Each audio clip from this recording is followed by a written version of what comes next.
lessons, and I want to thank you again, man. You know what? Honestly, I should be thanking you, Alex, because I think that a lot of guys your age could learn something from you, Yeah. and the work that you're doing. You're making this about the young people. You're making this about the future, and you have a greater purpose that you're working for. And I think that Yeah. that's really admirable. I can tell you, I wasn't thinking like you are at 20 years old, and I think that you're doing a really important work here. And I don't want you to think that I don't want you to feel as though this is an uphill battle. You're doing some really really important work here. So Yeah. doesn't matter how many no's come your way, dude. Just keep pushing. Yes. Yeah. You're doing some important stuff here, and you like just the thoughtfulness behind each one of your questions, and I can feel even through the computer screen how important this is to you. So No, really. keep driving forward, dude, and to a different standard. And so I think step one is like young up and coming players don't have that insight just yet and how to interpret that fear. Does that make sense? Yeah, so in a sense, I was interviewing one of the FC Dallas coaches, and he said, there's healthy fear and then Mm-hmm. like destructive fear. The healthy fear is before a game, and he said you need that in order to get ready for a game, for a big game. The healthy fear is when you have those jiggles, those butterflies in their stomach, but as soon as the game starts, they're gone. Right, exactly. Destructive fear is, let's say you still have those butterflies, but as soon as the game start, you still have them, right? That's just Sure. actual fear, maybe lack of self-confidence. We'll get into that Sure. a little bit, how players develop self-confidence, but that can be either players just aren't ready, and he's like, typically those players maybe aren't just on that skill level as of yet, and you may have to maybe drop that player into a lower division or league so that he can actually compete and not get his ego or his self-confidence completely killed, right? Yeah. Yeah, that's another way of I guess interpreting it too. And ultimately what it comes down to is having clarity in situations will give you the opportunity to interpret that type of fear that you're having. And for young people, they haven't had that opportunity to experience those things enough to realize, okay, when I'm in this situation, I typically feel this way. What is causing that? So really Mm, getting down to the source of what is bringing that fear about. yeah, Am I explaining that clearly? yeah, for sure. That why is so powerful in anything. Like in for example, if you're trying to pursue being a professional or anything in life, a career, why? Exactly. Like why? Because I've had conversations with other people, with players, parents, you name it. It could be my little brother, and I asked him one time. I was like, "Why do you want to do this?" And you'd be surprised when you ask that question that some people, they just want to be a professional for fame, status, money, and others want it because that's what their parents did, or Right. that's what their brothers are doing, and not because, hey, I love the game for what it is. I love the struggle, the challenges. I love winning. I love the growth and development. And I think that why part isn't really talked about or put much emphasis on. That Right. makes sense? Yeah. Okay. I would agree with that. Not enough emphasis is put on the Yeah. process for sure. And you know, along with the process, or kind of part and parcel of the process, is bringing that clarity to, what are the objectives that we're setting right now? Mm-hmm. For a 14, 15-year-old kid versus a 19-year-old, Mm-hmm. the objectives are very different, right? And the way we as coaches kind of present it to these young people, it's you can present it a number of different ways, but ultimately, if you're not presenting it as part of the process or part of the journey, then if they feel like this is the be all end all, then Mm. it's very natural to feel these like really really uh this really deep set fear that is destructive ultimately, and not Mm-hmm. constructive. Yeah, for sure. So we got Yeah. into the why part. Now the how part. I think the process. How can young players start getting comfortable with first leading themselves and then leading others? Do they stick to their commitments? Do they show up in training? Do they lead by example? Do they first have to, maybe it comes in a culmination of parents and coaches instilling, hey, it's cool to make mistakes. We actually encourage that. How does a player start leading themselves, because it's not talked about. Well, I think as far as my experience is concerned, I think that a big part of this is the individual learning who they are first, Hmm. right? Like what makes them different, what makes them special, in the sense that, what is my X factor? What is the thing that I bring to the table? Hmm. And that is in of itself a really lengthy process. And I believe it's on us as, coach educators to make them aware of that, Yeah. and the importance of that, not overshadowing the importance of knowing who you are first. Mm. Because only once you know who you are can you now start to think about, okay, in what moments do I need to really be aware of, like, we go back to that fear piece, right? There's certain things that really drive my fear in a very destructive way. Okay, why is that happening? And then once you kind of reflect, and that process of recognizing, becoming aware of something, and then being able to reflect on it, and then starting the cycle once again, and that consistent and being committed to that process will get you the comfort level that you need to know who you are as a person. Hmm. Then you can start to think about, once you're there, leading yourself, and then you can start to think about, my teammates, how can I make my teammates better? Because I know what I'm good at, I know what I need, how can I help them get better now? Mm. So Yeah. basically using that same process you've used on yourself with your teammates, if that makes sense. Yeah, because I've heard a lot of quotes about leadership. You first have to understand who you are in order to fully understand others, and then be able to, most importantly, lead others. Yeah. Yeah, but moving on to another part of communication that also isn't talked about is vulnerability. Like, so society downplays, especially men, and most importantly men, in saying that, if a soccer player isn't performing, and he feels bad, either players, parents, coaches, whoever it is, downplay, and they tell the player, hey man, toughen up, just Hmm. about it, right? And I think what they don't realize is that that's how actually unnecessary conflicts come up in the first place, is without communicating. Right. How can If I'm a young player, how can I get comfortable? And I think that's another fear, maybe fear of judgment. How can I get comfortable with expressing to the team, players, and even my parents, so that they understand what's going on, and so ultimately I get some support, but most importantly, develop and win? That's a really, really good question. I think the vulnerability piece, when you think about the vulnerability piece, I think it's, ultimately what you were asking is for a person to admit that they weren't up for the challenge, or they weren't Mhm. necessarily able to accomplish the objective. And that's difficult for anyone to do, right? Let Yeah, alone a young person that's still learning who they are. yeah, So this is, it's coming at a really vulnerable time to begin with for a young yes. person, that these challenges are kind of being presented. So I think a big part of that is, for coach educators to exhibit or to give examples of what vulnerability looks like, Wow. Okay.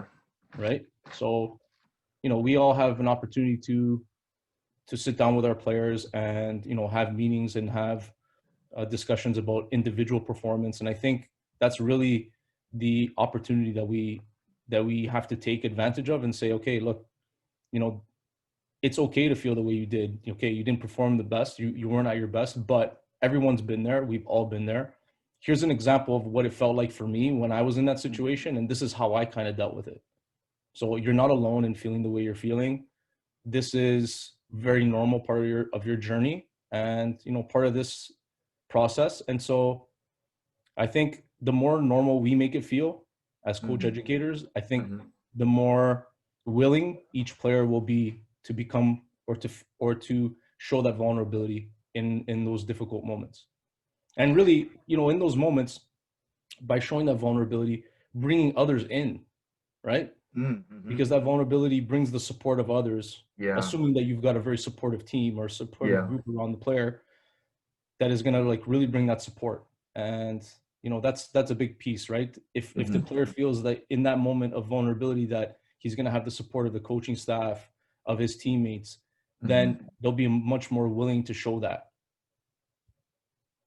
Okay. Yeah, now I'm starting to grasp it. So then that balance part, then how do you actually show it and tell a player your experience without making it seem like it's a delusion? Almost because there's been some times when you're just like, yeah, it's all right, you're gonna be fine. But in reality, maybe the coach or the parent is just telling them because that young player may be a little annoying, they keep bugging, they keep complaining about it. How do you come from a place where it's actually genuine and you care and not just a delusion?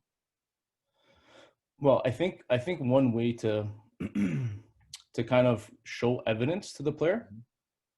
is to be aware of their teammates Okay. and recognize when they are in that same circumstance or that same situation, in that, perhaps one of their teammates doesn't have the best game or is not, Mhm. performing up to their standard and Yeah. or to expectations, and to kind of make it more about them in that moment, and how can you help them to be more vulnerable and help Okay. them to be, you know and I Hmm. think by that particular player taking a more of a supportive role in that particular moment, it Yeah. will help them to understand how important it is for them to be Okay. vulnerable when the time presents itself.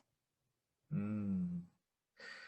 Yeah, that's huge right there. That's golden. And also about still on the topic of communication is another great one that just isn't talked about. I'm going deep on what isn't being talked about that I see from an outsider as a person, but listening. You know, one of the biggest things that coaches hate, at least what professional coaches have told me, is when a player isn't willing to listen. Hmm. So how, if I'm a young player, when I'm still developing, I still haven't found who I am, how can a young player, like for example, let's say his dream, he knows what he wants to become a professional. How can a young player push his ego aside, develop an open mind so that he gets that coaching experience, say from yourself, from over 20 years, so that they can actually develop as a player and ultimately reach their dreams? Another really, really good question. Really good question. Yeah. Look, I think ultimately what it comes down to is that it is on us as coach Okay. educators to reach the player. You Hmm. know, um, there's no such thing as inferior learners. I think Okay. ultimately what it comes down to is, if the player hasn't heard what we're saying or hasn't heard the lesson, hasn't heard what it is that we're trying to communicate, Hmm. we haven't done enough on our behalf or on our side to reach the player, to reach the young person that we're working with. Because again, it goes back to the start of this discussion about, you know these players don't know who they are yet. Yeah. When you talk about a kid between the ages of 13 and 17, like, it's scientifically proven that, you know the prefrontal cortex is cut off. Their decision making is severely hindered by science, by just by, like, natural, um, kind of evolution, right? And Yeah. so it's on us to find those channels to try to reach the player ultimately. And then, understanding what kind of a learner each one of these players is key. Hmm. Because once we learn what kind of learners they are, then our communication becomes much more meaningful and purposeful and Yeah. intentional. It's rarely the fault of the young player or the developing player, if they're not getting the message. I would say Wow. 100% of the time, and I'm being pretty bold with saying that. Yeah. I'm saying, the large gross majority of the time, it's because we haven't done enough on our Yeah. behalf, or on our side, to find out how we can reach this young man or young person to Yeah. get the message through. Yeah, and I think that the saying, repetition, mother is the repetition of skill. I think I have it backwards, but somewhere along the lines is saying it over and over again with different feelings, and it comes down, most people will get it at different times. Some players will get it instantly, others will just, it may take them years. You can tell, like for example, let's take school. When you go to school, they always tell you, hey, read books, you should pay attention, you should listen. But later, let's say for some players, they can take that immediately and understand that, hey, this is going to improve my grades. this is gonna not only help me in school, but maybe outside in the real world in soccer when I need to listen to my coach. And others just, for me, like I was a little bit more of a late bloomer. He said, yeah, I don't need to listen. But then when I started understanding and going, I'm like, dude, listening is such an undervalued skill. And Right. I guess this leads to my next question. This is more of a question for me, honestly. Let's say you grew up in an environment where you didn't have a father, right, for the first 10, 11 years, but your goal, you always loved soccer.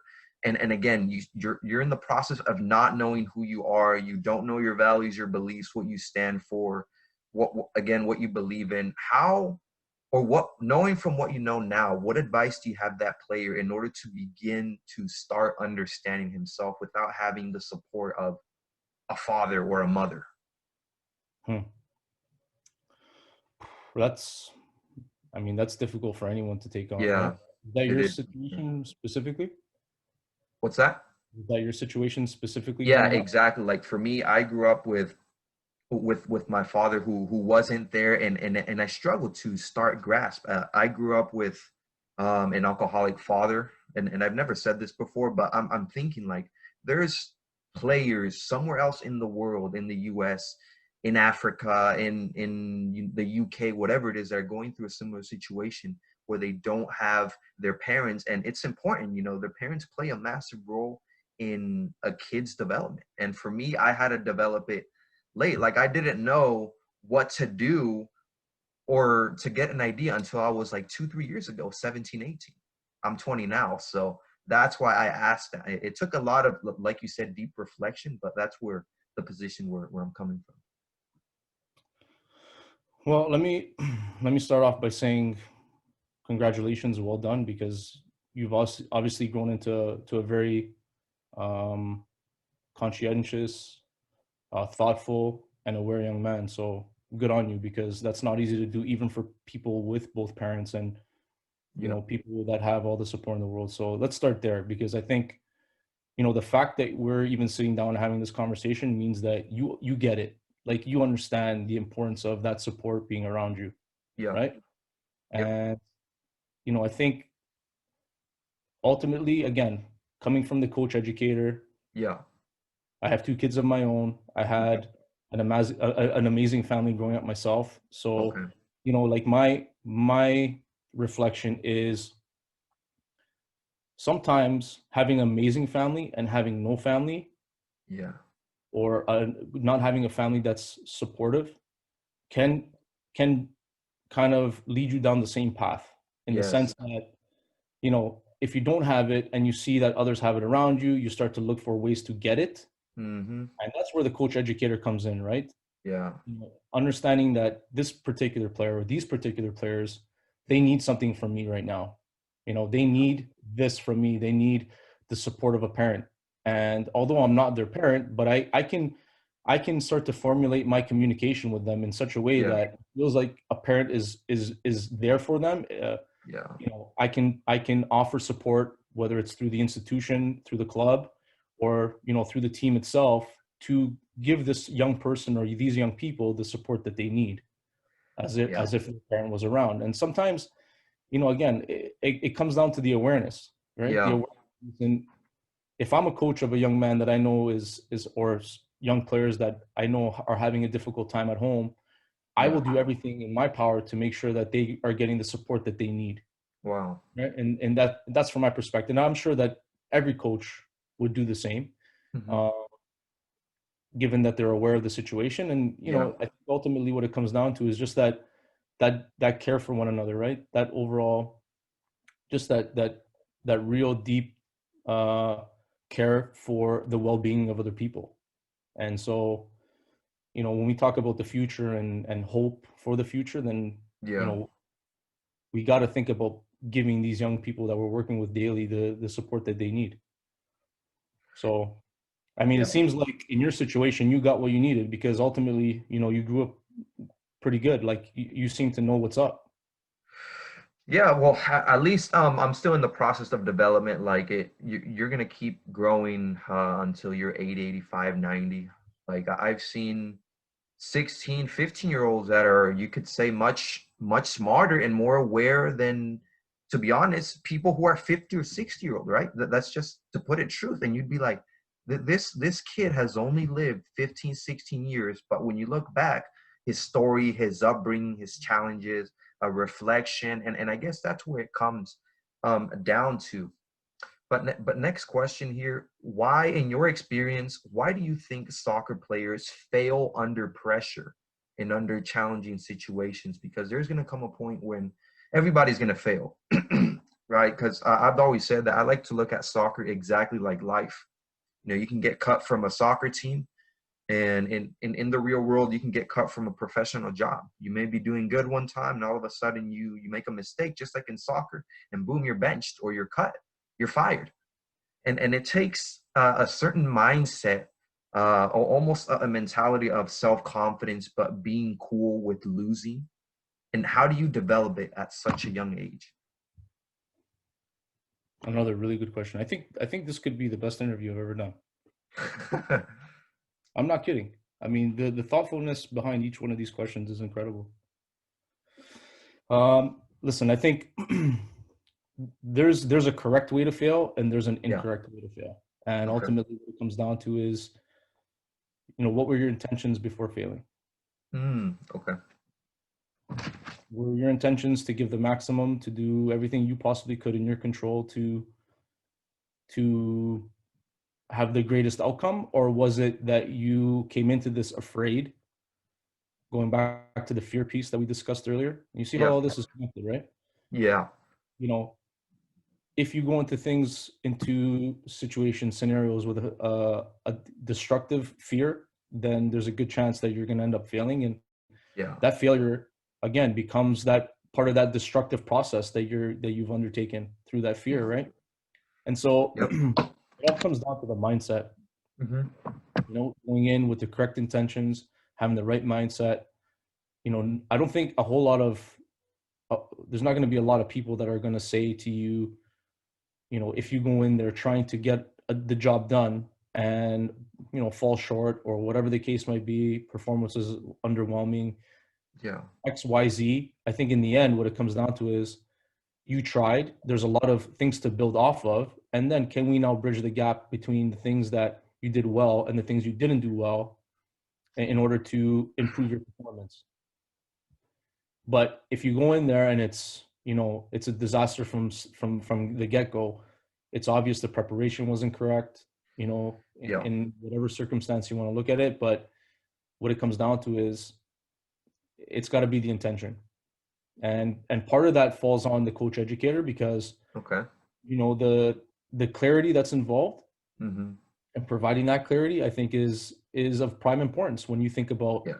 how can I ensure that this young person or these young people go into this challenging scenario, with the correct mindset, with the correct intentions, Yeah. so that when they do fail, because you need to expect that they are going to fail. Yeah. When they do fail, they feel like they're failing up and not failing down, Yeah.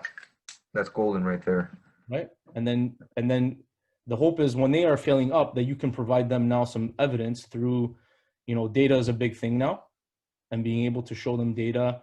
um, you know I'm using the context of a performance, of on-field performance. Oh, yeah, for sure. You'll be able to kind of show them data, say, okay, a certain number of percentage of passes was completed, this was done, okay, you fell a little short here, but look at what you've done here. So Hmm. like using all that evidence, I think will help to help the player feel as though they failed up and not failed down. Yeah, that's definitely a big part. Like every failure is a stepping stone to get to where you want to be. Like sometimes just your failures, like for example, I reached out to pretty much every MLS soccer team, and Mhm. about 15, 16 said no. Like I called them, they said no. Okay, cool. And I believe out of two, you said yes, because out of every failure, and then the assistant coach from Nashville, actually in about an hour, hopefully I'll be interviewing him as well. He said That's yes. amazing, dude. And so that failure of like no, no, no, and that one yes, that starts to build your self-confidence a little bit, knowing that hey, I need to first get through the no's. Look at it in a way as of like, yeah, it's a no, but I need to get 15 no's in order to get one yes, and not like, oh crap, I need to get I need to reach out to this so many people. I need to send this many emails, calls to this company, this club in order to get a trial. I think it's almost like you're looking at backwards and setting yourself up for failure. But the reason why I brought up leadership as well is because most people just aren't willing to tell the truth. You know, Mhm. tell you, like, for example, my father, even though he was an alcoholic, he always told me the truth. And I think that's why it played a major part. He always told me, son, he's like, in the real world, it's gonna be tough. He never said you're gonna be fine. And I've heard a lot of parents tell their kids, it's you're gonna be fine, you're gonna be fine. You know, just like, for example, they're trying to get in a relationship. Every boy has heard this, you know. Oh, you know, just be yourself and girls will accept you. Mhm. I Mhm. think that's a lie, because what if you don't like yourself as that Mhm. person? And if you don't like yourself, well, then that girl or that person is definitely not going to like you, right? And so that's one of the things. And also getting players comfortable with losing instead Mhm. of winning, because what happens when you lose? Like, if you can win, you can go from winning at an academy or a recreational level so much, but then you step up to an academy, let's say at Toronto, and then you're benched. Now Mhm. you get hit with the real truth, with the real world, and you just get blasted, right? And so that's why I always say that that leadership and having someone to tell the truth. And this is one of the next questions. How can you find someone to feel comfortable with telling you the truth without hurting their feelings? Without, it's almost like balance of tough love and not being too soft, but not being too tough to the point where you scare the kid away, the player away. Mhm. Yeah, really good. Listen, I think, man, these are deep questions, man. Yeah. Deep questions. Really good questions. Um, I think it's again, you know, when we deal with young people between the ages of, Yeah.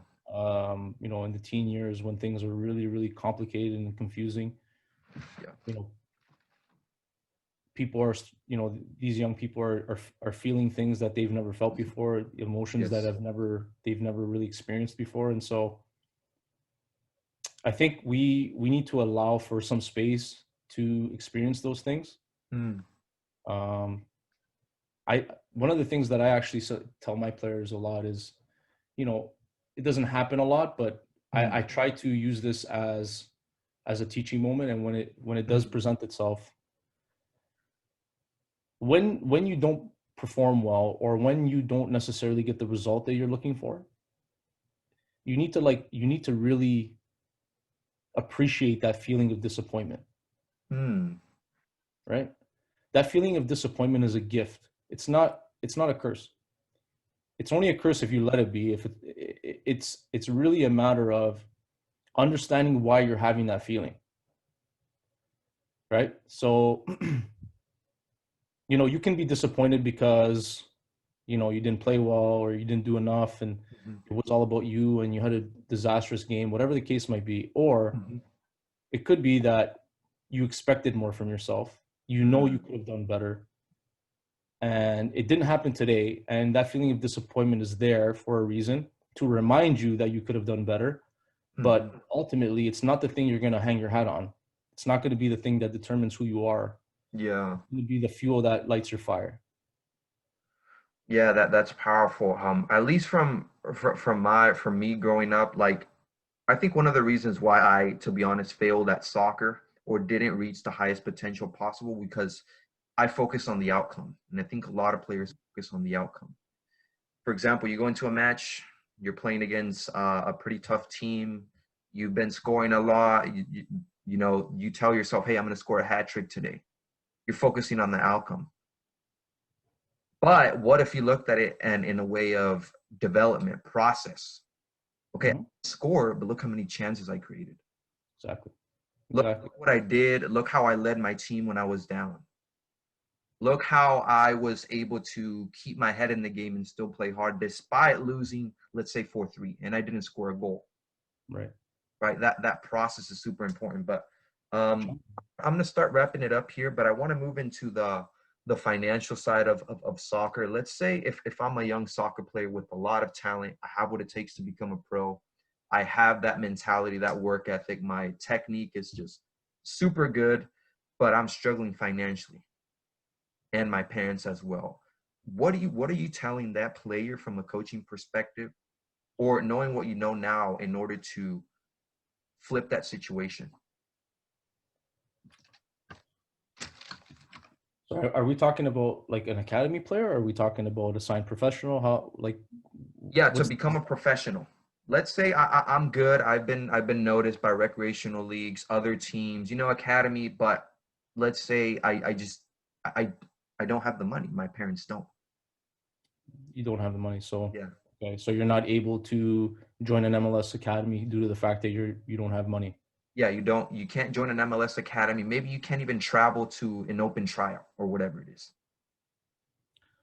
Yeah, I mean that's challenging. I think, Yeah, we so one of the things that we do at TFC is we recognize that there's a lot of there's players that come from a lot of different financial backgrounds, yeah, and so we one of the ways that we try to create that connection between us and the community is we have a few different channels through which we bring in trialists into the club, into the academy. And one of them is recommendations from clubs that work in the community that have a yeah, pretty good grasp of who is the up and coming talent. And what we're starting to recognize now is that many times those players that get recommended to us are players that are pretty hard up financially, and the clubs that they're with have done everything in their power to really support these young people, yeah, and give them the opportunities that they deserve, um, and not take the financial kind of burden into account. So yeah. essentially, taking these players in without asking for any money to be part of the program. So the community at large has done a really good job of that. Hmm. Connected to that, if we do bring the player in and sign the player, Yeah. players that are part of our full-time academy don't pay. They don't pay to be part of our academy. So it's not a pay for play model as far as we're concerned. Um, so that's one of the ways that we support, obviously, to have players that are a little more underprivileged to be part of our program. Another way we bring players in is through an open trial process. Okay. And the open trial process is players that are not registered um, with clubs that are part of the kind of traditional pathway um, into a TFC Academy trial. So Okay. these are clubs that have less of a financial base and compete in lower leagues, and just because they don't have as many registrants and maybe don't have the facilities that the bigger clubs do in the community. And so we open it up to them as well, right? We give them an opportunity to come in, and it's literally an open registration. We cap it at a certain number just because we only have a week to work with, but literally players of all levels and from all over the world are able to come in, and we get a chance to look at each one of them, and they're given a fair opportunity to be seen. And there's been numerous occasions where we've brought in players to continue their trial with the full-time academy team for a Wow. week or two. Yeah, it's pretty interesting model we've Yeah. got set up, and it seems to keep us connected to the community at large, which is really Yeah. good. And ultimately, what it comes down to is we know that this is the world's game, Yeah. and being that it's the world's game, we have to make sure that we're making this opportunity as available to everyone as we possibly can. Right? It's got to be an equal process, and being equitable, and paying respect to the diverse economic situations in our city. We have to find solutions, and I think we've done that to this point, and we'll continue to look for different ways to keep reaching out. That's freaking amazing, dude. What Toronto is doing, and just every club at the MLS who's actually, interested in helping players develop, because there's a lot of talent out there who hasn't been discovered yet. There is that upcoming Kylian Mbappe, Neymar, you name it, that's there. And once it's seen, it's like game over. Everything changes for their life, for the club, for everyone, pretty much. But let's say we talked about being seen. Have you ever found a player through social media who was promoting himself? Let's say he just went on Facebook, Instagram, whatever, LinkedIn, YouTube, and he just started posting clips of his highlights. Mhm. Would you recommend a player start using social media? Like if you can't be seen, since the internet's so big now, you can use it for distractions, Instagram, YouTube, watching videos and so many, for example, maybe watching a motivational video. But what about promoting yourself as a player so you can so coaches can see your talent? Yeah, I think I think it's a way, Alex. I think it's a way. I, I've I've rarely seen that kind of materialize into something real and meaningful, to be Mhm. honest. Okay. Um, I think the most I think the way that you get a trial at a club in general is if you just kind of take care of your business, man. Like if you're good enough, people will find you. You'll pop up. You'll be on the radar. I'm not super active on social media, to be honest. So from my Okay. perspective, it's rarely rarely been the case where a player does like a cold call or does a cold message out to people on social media and says, "Oh, look at my skills," because Mm. you know like literally anyone can do that. And if you think Yep. about the level of talent out there, like you mentioned, you preluded to, like, you know pretty well anyone could do that. Anyone could do that. I think ultimately what it comes down to is, you know do you have is your coach on board? Does your coach believe in you making the move? Mm. um, are your teammates acknowledging your quality? um, does the community at large recognize your ability, to dominate a game or to perform well at a higher level? All of these things, I think there's a certain level of importance put into, the common belief Yeah. of what you can do at that in the game. And I think that you kind of like skip that process when you start to like send messages out and show Okay. yourself training and playing Yeah. games and all that type of stuff. I don't have a lot of experience in it. Do you know? Have you seen that type of stuff happening? I've seen what I've seen, maybe this is different, is American football. I've Okay. seen players post kids, and I've seen the actual NFL comment on their, like the actual NFL, let's say TikTok, Right. comment on their video, yo, you may be the next this. And then let's say the Kansas City Chiefs comment as well. And guess Interesting. now they're on their radar just by that kid posting TikToks. Interesting. So it's like Hmm. it's not a strategy that I see, but it just came up just because I saw that. I'm like, what if this was soccer? What if there was a kid out there who posted a video on TikTok, and let's say the Champions League social media said, wow, just that, or a different team, a high lower division team from, let's say, Europe, just commented, wow, that's a great skill, and now you're on their radar. Right. Who knows? So it's like Yeah. there's so many different things, but I want to end it with a banger here, man. Something that isn't talked about. Everybody talks about working hard, determination, having that, but most don't talk about that. What it actually takes to pursue it. Sacrifices, leaving your family. I know someone who got invited to play Mexican soccer by the Chivas Academy development, but he never went because he was afraid to leave his family. He Hmm. want to leave his family. He was afraid. He just said, I love my mother, I love my parents, but it takes a certain level of a lot of personal courage to leave everything behind and pursue it. From your experience and from what you've known, what do you tell that player in order to go for it, not be afraid? Yeah. Really good question.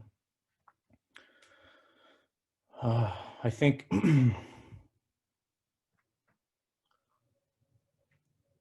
I think that players that ultimately decide not to take that step, it's because